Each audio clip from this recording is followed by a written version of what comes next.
ተደርጎልኛል ዝምታ በኔ መቼ ያምርብኛል ተፈቅዶልኛል የፈሰሰው ደም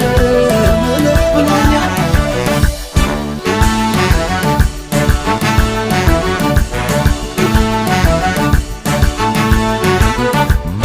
እንደ አቤል መስዋዕት ከተቀበለልኝ የኔንም ዝማሬ